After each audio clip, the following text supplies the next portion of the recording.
Baik, Assalamualaikum warahmatullahi wabarakatuh. Hari ini kita akan coba bahas lanjutan dari materi sebelumnya terkait dengan model regresi.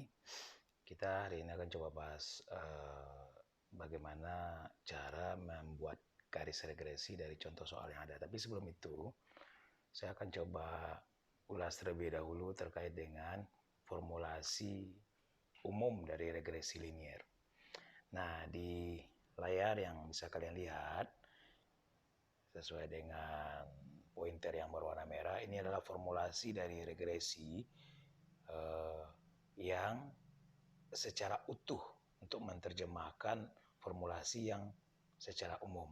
Formulasi yang secara umum yang kita kenal yaitu regresi itu kan rumusnya Y sama dengan A tambah BX. Nah, itu yang kita kenal secara umum. Nah, lalu korelasinya dengan formulasi ini adalah nilai Y ini sebenarnya adalah nilai Y dugaan. Lalu kita lambangkan dugaan itu dengan tanda topi seperti ini.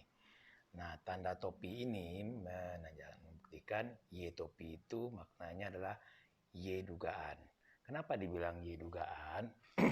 Karena nilai Y yang sebenarnya atau garis regresi yang sebenarnya itu tidak pernah diketahui nilainya. Kita hanya mencoba menghampiri atau menduga atau mencari nilai Y yang kira-kira mendekati nilai sebenarnya. Itu sebabnya Y ini seharusnya lambangnya Y topi. Atau Y topi ini juga bisa kita bahasakan sebagai E dalam kurung Y. E itu maknanya ekspektasi atau dugaan Y, yaitu pada poin ini. Lalu huruf A yang ini itu bisa disimbolkan dengan beta 0. Banyak buku menyimbolkan dengan simbol yang berbeda-beda, itu nggak ada masalah. Dan B itu simbolnya adalah beta 1. Nggak ada masalah juga. Ini hanya persoalan lambang saja. Lalu X itu simbolnya sama dengan X ini, yaitu XI. X itu adalah data yang kita sedang selidiki. Lalu bagaimana dengan epsilon I? Epsilon itu adalah nilai sisa. Nilai sisa itu didapatkan dari mana? Kita pernah bahas minggu yang lalu bahwasanya jarak antara titik yang sebenarnya, saya garisi ya, ini jarak ini. Nah, jarak antara titik yang sebenarnya menuju garisnya, jikalau Y-nya itu kita proyeksikan sejajar sumbu Y yang ini, di mana formulasinya seperti tadi, Y sama dengan A tambah BX, maka ada selisih jarak antara titik yang sebenarnya dengan proyeksi di garisnya. Selisih inilah yang kita sebut sebagai nilai epsilon yang ada pada formulasi ini. Oke. Nah, apa syarat-syarat kita untuk membuat garis regresi?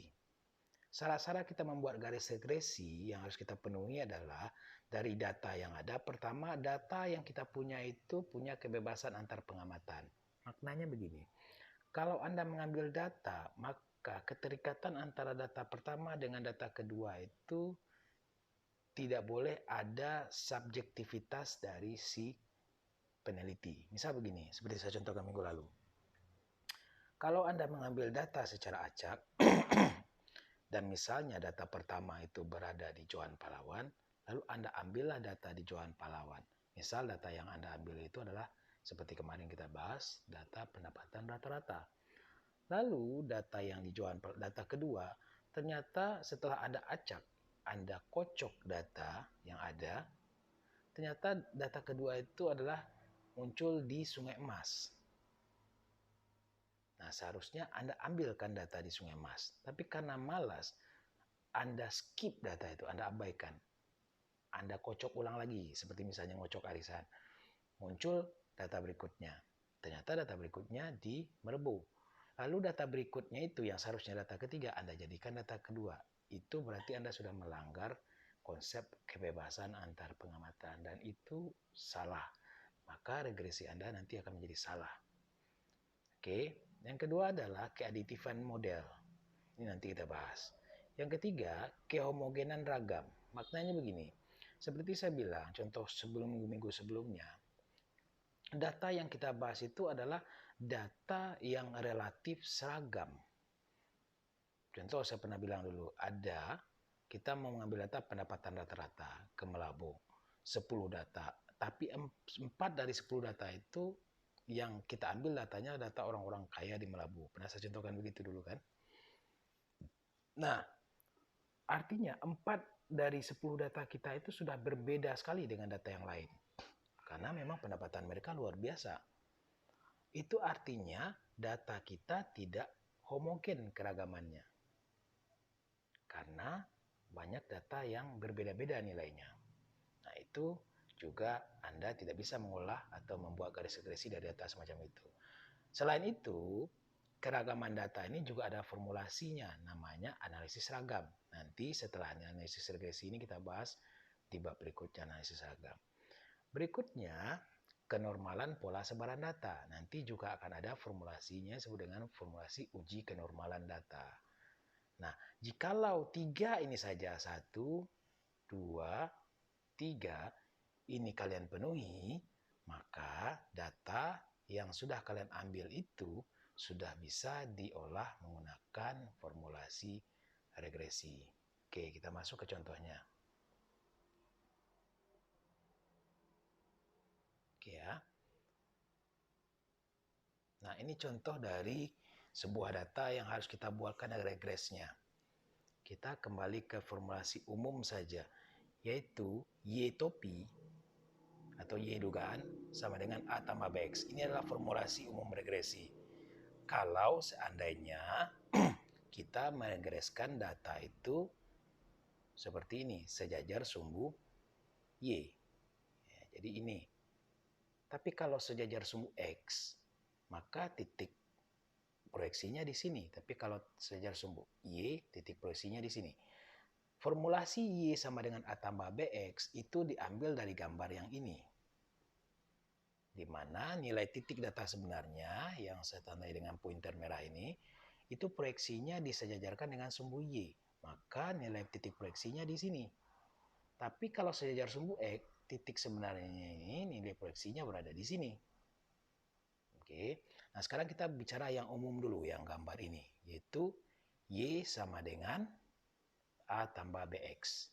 Kalau yang ini adalah E atau ekspektasi X atau X topi itu sama dengan C tambah DY. Tapi sebagian buku ada yang membuatnya delta 0 tambah delta 1Y. Nggak ada masalah, itu hanya persoalan lambang. Tapi kalian bisa menggunakan lambang yang umum itu C tambah DY. Kalau ini A tambah BX. Oke, kita bahas dulu yang A tambah BX yang gambarnya yang ini. Dari soal yang ini. Nah, di sini kita punya data, ada nilai X senilai ini, dan ada nilai Y senilai ini. Sebelumnya kita sudah bahas bahwasanya variabel X itu adalah variabel yang mempengaruhi variabel Y. Jadi nilai 17, 11, 23, 19, 30 itu dipengaruhi oleh nilai 1, nilai 2, nilai 2, nilai 4, dan nilai 6. Karena X mempengaruhi nilai Y. Sekarang kita diminta untuk meregresikan Y terhadap X dengan memperhatikan simpangan menurut sumbu Y. Nah, ini yang formulasinya gambar yang ini. Yang ini formulasinya. Simpangan terhadap sumbu Y. Nanti kita bahas yang simpangan terhadap sumbu X. Oke, ini formulasi umum. Yang ini. Oke, dari Y sama dengan A tambah BX, yang bisa kita cari nilai formulasinya yang pertama adalah nilai B. Kita harus cari dulu nilai B. Bagaimana mencari nilai B?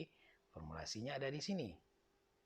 B itu kita dapatkan dari sigma XI dikurang X bar dikali dengan YI dikurang Y bar dibagi dengan sigma XI dikurang X bar dikuadratkan.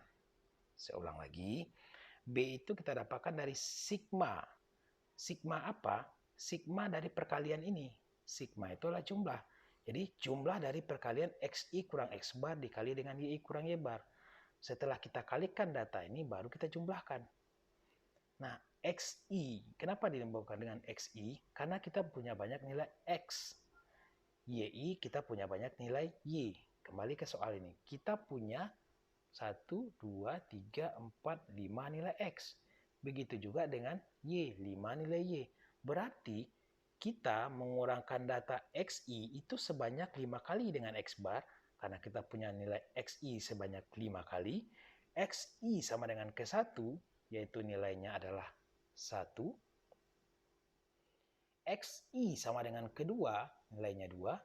XI sama dengan ketiga, nilainya 3. Dan begitu seterusnya. Lalu YI. YI nilainya kita dapatkan dari ini. YI sama dengan 1, berarti Y1 sama dengan 17. YI sama dengan 2, berarti Y2 nilainya 11, dan begitu seterusnya. Jadi ketika XI kurang X bar yang pertama, XI1 berarti 1 dikurangkan dengan X bar. X bar dari mana kita dapatkan? Oke, formulasi X bar itu kita dapatkan dari sigma XI dibagi dengan N. Oke. Nah, berapa jumlah sigma XI? Kita kembali ke sini. Kita tinggal jumlahkan. 1 tambah 2 tambah 2 tambah 4 tambah 6. Berarti nilainya 3, 5, 9, 15. Berarti di sini 15 dibagi dengan jumlah data, yaitu sebanyak 5. Sehingga X bar nilainya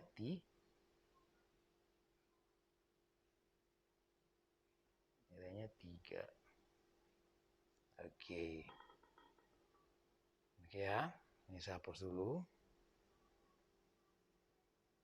Oke, berarti X bar nilainya 3.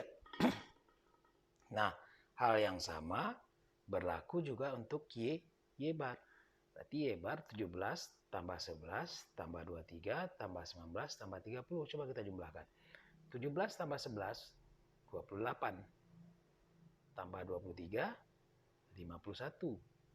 Nah, ya 51. Tambah 19, 70. Tambah 30, 100. Dibagi dengan 5. Berarti Y bar nilainya adalah 100 dibagi 5. Nilainya sama dengan 20. Berarti X bar nilainya 3, Y bar nilainya 20. Oke, ini saya hapus. Oke, sekarang kita balik lagi ke formulasi ini. Jadi, kita tinggal kurangkan X yang pertama kurangkan dengan 3, X yang kedua kurangkan dengan 3, X yang ketiga kurangkan dengan 3. Jadi, X pertama kurang 3, Y pertama kurang 3, X kedua kurang 3, Y kedua kurang 20, X ketiga kurang 3, Y ketiga kurang 20. Begitu seterusnya. Lalu masing-masing dari setiap itu kita kalikan. Nah, lalu nanti kita bagi dengan sigma XI kurang X bar. Nah, agar gampang memahami ini, maka kita akan coba buatkan tabel dalam rangka untuk mendapatkan formulasi B ini. Agar kita bisa mendapatkan nilai dari B yang ini. Kalau nilai B ini sudah dapat, maka kita bisa mencari nilai A. Bagaimana caranya nanti kita bahas. Oke, sekarang kita masuk ke sini. Nah, di depan kalian di layar ini, kalian sudah bisa lihat ada sebuah matrik atau tabel. Matrik ini jangan kalian hafal susunan ini. Karena susunan ini, susunan kepalanya ini yaitu XI, YI, XI kurang X bar, XI, YI kurang Y bar. Ini adalah XI kurang YI dikali dengan YI kurang X bar. Ini kurang ya. Ini formulasinya ada yang kurang. Seharusnya di sini, sebentar ya. Seharusnya di sini X bar.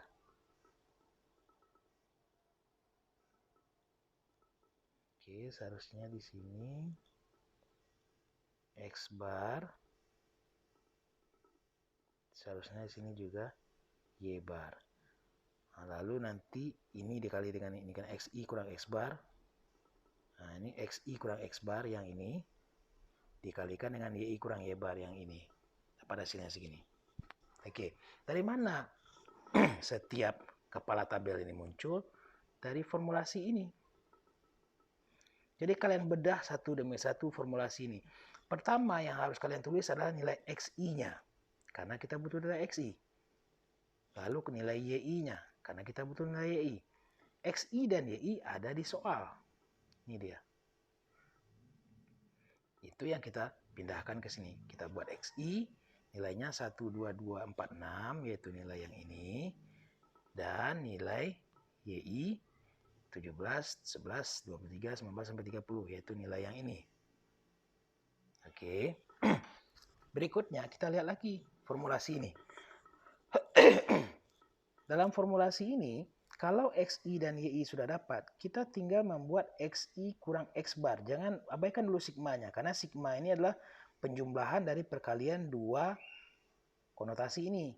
Yang pertama ini, yang kedua ini. Jadi kita selesaikan yang dalam kurung yang pertama ini dulu. XI kurang X bar. Maka di sini kita buat XI kurang X bar. Lalu tadi XI-nya berapa? 1. X bar-nya tadi berapa? 3 kan? Nah, 1 dikurang 3 minus 2. Nah, X kedua berapa? 2. 2 kurang 3 minus 1. 2 kurang 3 minus 1. 4 kurang 3, 1. 6 kurang 3, 3. Dapatlah nilai XI kurang X bar. Lalu yang kedua, kita butuh Y bar. Karena di rumus ini, setelah XI kurang X bar didapatkan, ini kita butuh yang YI kurang Y bar. Maka kita buat di sini YI kurang Y bar. Karena YI-nya sudah ada. Y bar-nya juga sudah kita cari. Maka di sini kalian setelah selesai membuat dua data ini, maka seharusnya di sini yang harus kalian cari adalah nilai X bar, yaitu tadi sama dengan 3, dan Y bar yaitu sama dengan 20. Agar kalian bisa mendapatkan nilai data ini dan nilai data ini. Oke, sekarang kita lihat. YI kurang Y bar. Y ke 1 17 kurang 20 minus 3. 11 kurang 20 minus 9 sampai seterusnya. Dapatlah angka seperti ini. Oke, ini saya hapus lagi ya. Oke. Lalu setelah ini kita dapatkan, kita kembali lagi ke formulasi tadi. Apa yang kita butuhkan lagi? Ternyata yang kita butuhkan setelah ini kita dapatkan dan ini kita dapatkan, dua hal ini kita kalikan. Maka kita buat di sebelah ini, XI kurang X bar. Sebelahnya sebenarnya dalamnya ada X bar ya. Dikali dengan YI kurang Y bar. Berarti minus 2 kali minus 3, 6. Minus 1 kali minus 9, 9. Minus 1 kali 3, minus 3, dan seterusnya. Dapatlah susunan datanya seperti ini. Lalu kita butuhnya kan sigma.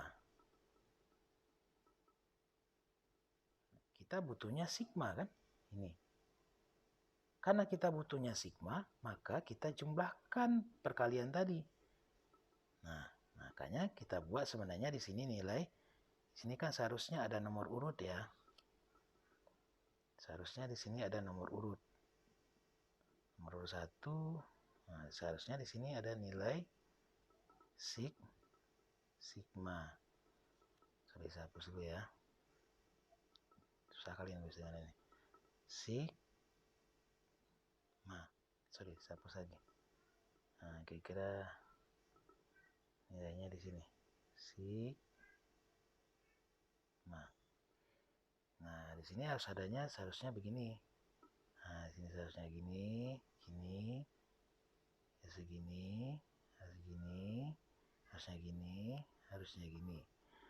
Nah, yang kalian sigmakan yang mana? Yang perlu kita kan hanya sigma dari ini. Karena kita butuhnya tadi kan sigma dari XI kali X bar dikalikan dengan DI kali X bar. Sehingga hanya ini yang kita jumlahkan. Hanya data ini yang kita jumlahkan. Karena ini, hanya ini yang kita butuh sigmanya. Sekarang kita jumlahkan. 6 tambah 9, 15 kurang 3. 12 kurang 1. 11 kurang 30. Berapa? Berapa coba? Saya hitung ulang lagi. Ini 6 tambah 9, 15 kurang 3, 12 kurang 1, 11 tambah 30, 41. Jadi nilainya di sini 41. Sehingga ketemulah nilai data ini yang di atas ini 41. Sekarang kita pindah ke bawah. Di bawah kita butuh sigma dari XI kurang X bar yang dikuadratkan. Jadi kita butuh jumlah dari XI kurang X bar tapi yang dikuadratkan. Balik lagi kita ke sini. Kita punya XI kurang X bar tapi yang dikuadratkan. Maka kita buat di sini XI kurang X bar yang dikuadratkan. Jadi minus 2 kuadrat 4, minus 1 kuadrat 1, minus 1 kuadrat 1, dan begitu seterusnya. Nah, kita balik lagi ke formulasi tadi. Ini yang kita butuhkan sigmanya. Yang bawah ini. Nah, yang data bawah ini. Itu yang kita butuhkan sigmanya. Sehingga kita jumlahkan nilai yang ini. Sehingga jumlahnya adalah 5, 6, 7, tambah 9, berapa? 16. Sehingga jumlahnya di sini 16. Nah, baru nanti nah, abaikan dulu yang ini. Karena kita belum butuh data yang ini untuk mencari nilai B. Kita sudah dapat nilai yang di atas, nilai yang ini, dan kita juga sudah dapat nilai yang di bawah. Jadi nilai B bagaimana? Nilai B tinggal kita buat. Nilai B itu sama dengan 41 dibagi 6. Sehingga hasilnya di sini berapa? Tinggal kalian cari berapa hasilnya. Itulah nilai B. Nilai B yang ada pada data ini. Oke. Nah, kalau sudah ada nilai B, ini saya hapus. Hapus lagi. Oke, kalau sudah ada nilai B, maka kalian tinggal buat Y sama dengan A tambah BX. Y-nya berapa? Y-nya masukkan nilai Y bar tadi. Berapa nilai Y barnya? 20. Sama dengan A tambah B. B berapa nilainya? Yang 41 bagi 6 tadi. Berapa nilai B 41 bagi 6? Coba kita lihat ya. 41 bagi 6. Kira-kira berapa nilainya? Oke, maaf saya skip dulu. 41. Oke, 41 bagi 6. Nilainya 6,8. Oke. 6,8. Kita balik ke sini.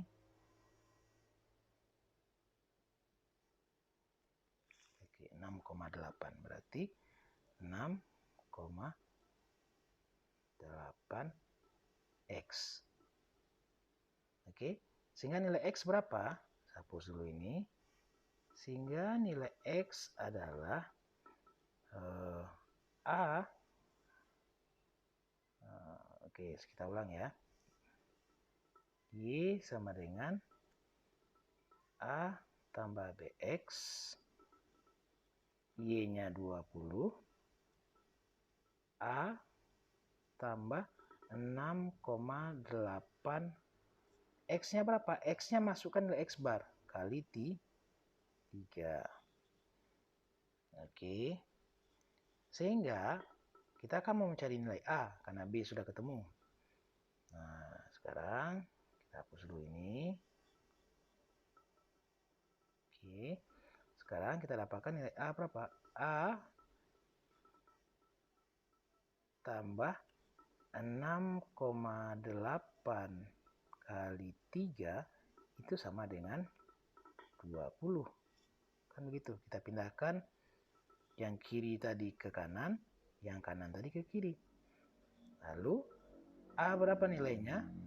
A sama dengan 20 dibagi dengan 6,8 kali 3. Nah, nanti kalian dapatkan nilai A berapa. Nah, kalau nilai A sudah didapatkan, oke, berapa nilainya itu? 20 dibagi 6,8 bagi 3 kali 3. Oke, kita hapus.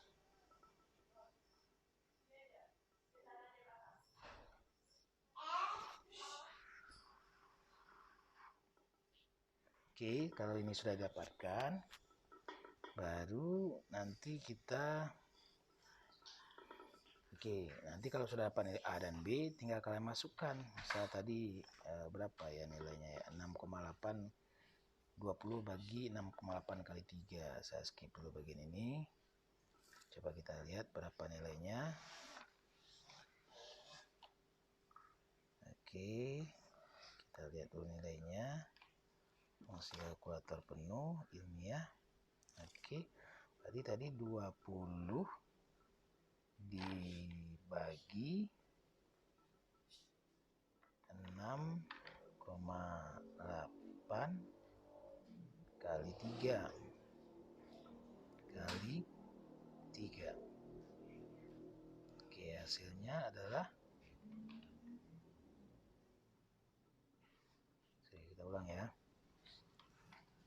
20 dibagi 6,8 kali 3 kali 3. Hasilnya adalah 0,98. Oke.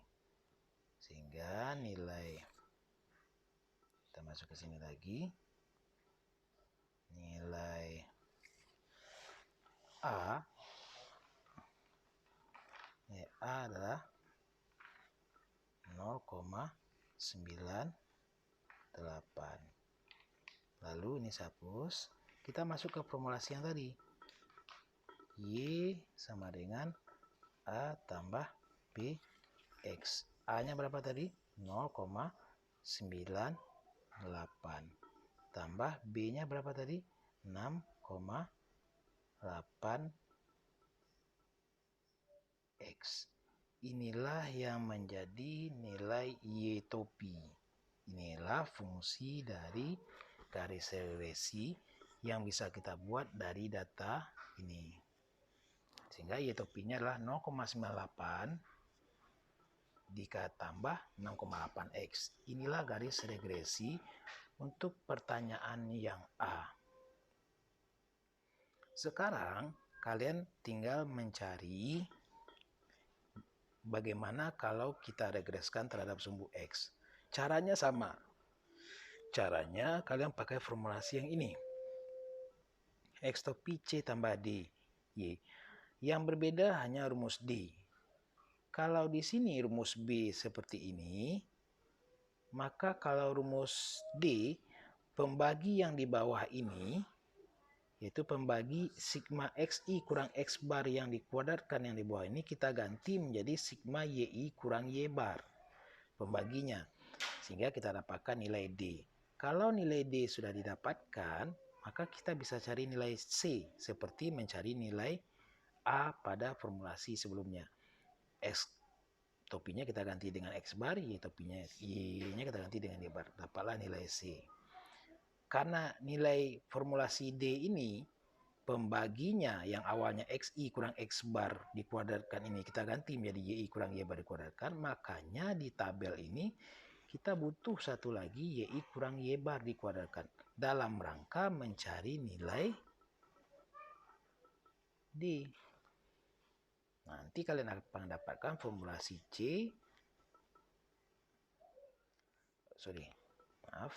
nanti kalian akan dapatkan formulasi nanti kalian akan dapatkan formulasi X sama dengan C tambah DY. Ya, kira-kira begitu ya. Kalian akan dapat formulasi ini. Karena D sudah kalian dapatkan. Begitu caranya membuat formulasi regresi untuk soal ini. Sehingga dari soal ini kalian bisa dapatkan formulasi yang A ini Y sama dengan A tambah BX. Dan untuk pertanyaan B kalian bisa dapatkan formulasi yang di regreskan terhadap sum X yaitu C tambah DY. Yang berbeda ketika mencari nilai formulasi ini hanya nilai D-nya.